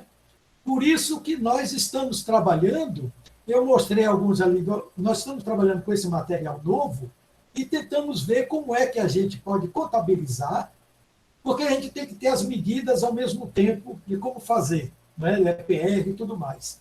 Né? Então, entramos numa fase de óxido de zinco, que pode entrar também de grafeno e tudo mais, não tem problema nenhum, mas não tem. A minha resposta é que seria realmente uma boa sugestão de nós começarmos a trabalhar com isso. Entendeu? Essa foi a resposta do professor que fez agora a pergunta, Crispino. Certamente. Agora, eu queria falar sobre o início. Cuidado que quando você deixa baiano falar, não termina nunca. Então, mas como você, no início da palestra, agora desculpe que novamente a gente veio isso, eu fico olhando na telinha para um lado, mas eu estou olhando para você para aqui. Então, pessoal, desculpe isso aí. Mas isso me faz me faz relembrar, aí a Ângela vai lembrar, alô, Ângela, estava uma vez na... Ô, professor! Ô, Ângela! Satisfação ter o senhor por aqui. A satisfação é imensa. Só assim para eu ir até aí, né? Precisamos marcar o presencial ao fim da pandemia. Muito obrigada. Vou e vou com muito prazer. Mas, Ângela, então como vocês têm uma relação muito grande com o professor Uller, né? Erickson, eu acompanho muito, inclusive acompanho as teses que a gente chama dupla, double thesis, né? Como é que a gente chama, né? As teses duplas. Isso. Double degree. Double degree. Nós temos uma aqui, mas é com Rennes, na França. Mas vocês têm uma atuação impressionante. Então, quando tem, a gente fica de olho para acompanhar, porque, ao mesmo tempo, está sendo lá em Uppsala e está sendo aí. Né? Então, são excelentes essas disputas de tese. Lá o Uller, na maioria das vezes, e vem cá o Uller Erickson. Mas é um caso interessante. Eu estava um dia lá, fomos almoçar, estava eu, o Uller, lá acho que o Rajiv, a Ruja, o outro, estavam na mesa, naquele horário do almoço. Aí o Uller chega para mim e diz: Antônio, tem a professora aí, a Sônia Frota Pessoa. A Sônia, entendeu, Ângela? Então ela começou a falar de Sônia. E eu conheço muito a Sônia, e conheço dos trabalhos que a Sônia fez, e junto próprio com o Uller, sobre desenvolvimento. E depois, claro, fiquei sabendo de você, dos trabalhos que você tem desenvolvido lá com o Uller. É impressionante, né? Realmente é impressionante. Aí o Uller fala para mim e disse: mas eu falei de seu nome, mas ela não sabia. Eu disse: não conheço. Aí ele disse: sim, eu falei para ela, você não conhece Antônio? Aí eu disse: não sei se ela me conhece como Antônio, não. E aí ele disse: vamos terminar de almoçar e vamos lá na sala onde ela está, junto à minha sala. Aí fomos. Eu, Uller, e outro professor, aí abriu a porta e disse: Sônia, olha aqui Antônio. Ela disse: não, ele é Ferreirinha, eu conheço como Ferreirinha. Isso mesmo, é conhecido no Brasil como Ferreirinha. Então pronto, aí ficou conhecido lá também como Ferreirinha. Aí o Uller vinha conversar comigo, só falava Ferreirinha. Mas é só um detalhe, porque você começou no início assim falando sobre Ferreirinha. Exatamente, professor. É como ele disse, né, professor Antônio Ferreira da Silva, mas carinhosamente conhecido como Ferreirinha. Ferreirinha. Então tem que falar Ferreirinha, porque senão assim, as pessoas vão, né, nem sempre vão associar, né, que é exatamente. Mas olha, deixa eu só registrar, antes da gente passar para frente aqui, registrar a presença da professora Alinka Lepini Zilli, da USP, que foi nossa palestrante anterior, que está aqui hoje, né, nos acompanhando pelo YouTube. Também a Milena Meira fez questão de registrar que tem baiano no circuito, tá certo? Ela está participando lá de Cruz das Almas, na Bahia, obviamente, além do senhor e provavelmente do Marcelo Tolosa. Da UFRB. É isso aí. E também o Giovanni, que fez a pergunta, registrou que ele é aluno de graduação de Química lá em Araras. Né? Então, registrar também aqui que o senhor já viu aí, o Rony Silva, né, tá assistindo de Capitão Poço, no interior aqui do estado do Pará, escreveu excelente palestra, parabéns. Isso. O professor Valdomiro Pascoal Júnior, daqui de Belém, né, escreveu parabéns, professor Ferreira, ótima palestra. O Vitor Neri também registrou aqui, ótima palestra, obrigado. O Luiz Alberto Cohen, que é nosso aluno aqui de doutorado, obrigado pela excelente palestra, professor Ferreira. Não é? Também o Cláudio de Souza, tá certo? Registrou aqui os parabéns para o senhor, tá certo? O José do Nascimento, que está falando de Roraima, está escrevendo de Roraima também, parabéns pela excelente palestra. Pessoal, assim, eu tenho aqui algumas perguntas, mas eu, como mediador, tenho que me controlar, tá certo? Então, talvez falar alguma coisinha. Também a gente avançou bastante no horário, né? Mas eu queria que, assim, o senhor falasse, assim, talvez um pouquinho mais sobre a importância dessa engenharia do fator G. Quer dizer, se o senhor pudesse explorar um pouquinho mais, quer dizer, por que isso é tão importante? E, no final, se o senhor quiser também, falar um pouquinho sobre os principais desafios dessa área que o senhor expôs aqui para a gente, né? Quer dizer, o senhor mencionou um pouquinho lá pelo slide 23, quando o senhor estava falando ainda de... Né? Mas, assim, o que o senhor considera hoje, né? Quer dizer, para o futuro próximo, sei que ninguém tem bola de cristal, né? Mas os principais desafios para essa área, professor. Isso. Na verdade, a gente veio pensando nisso há muito tempo, né? Quer dizer, eu mostrei aquele retrospecto, desde 2012, quando nós tivemos essa primeira reunião lá na Nordita, que estava o NITA, estava o pessoal, depois o Rashba lá. Então, já vinham pensando como é que nós podemos trabalhar, você fazer um transistor de spin mesmo, né? Para alguns materiais. Só que alguns materiais, eles apresentam, eles mesmos, intrinsecamente, certas anisotropias que é da constituição do próprio material. Então, como é que você pode considerar isso, né? Você vê como é a feitura do material, como é que você pode disponibilizar esse material para você fazer ótimos dispositivos, né? Esses ótimos dispositivos é bem interessante. Se você não sabe antes, realmente você não consegue fazer, né? Porque ele tem uma variação muito grande quando você aplica um campo, ou ele tem algum tipo de um campo elétrico que ele vai ser intrínseco a ele mesmo, e ele pode ser devastador para o que você está trabalhando. Quando eu digo devastador, eu digo em termos de quando você vai trabalhar com materiais, vamos dizer assim, da área de saúde.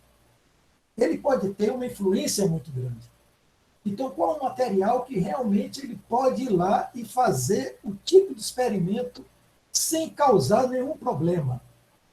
Nós usamos isso, tentamos usar isso junto com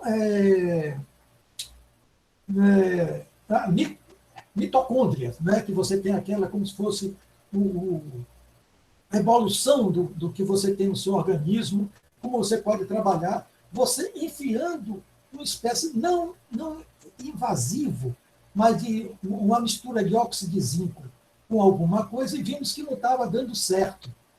Mas aí fomos olhar novamente como você faz isso, e vimos que o material que você estava usando, ele provocava até um certo campo elétrico que ia deformar completamente na hora que você fosse coletar o que você tinha dentro dessa mitocôndria, por exemplo.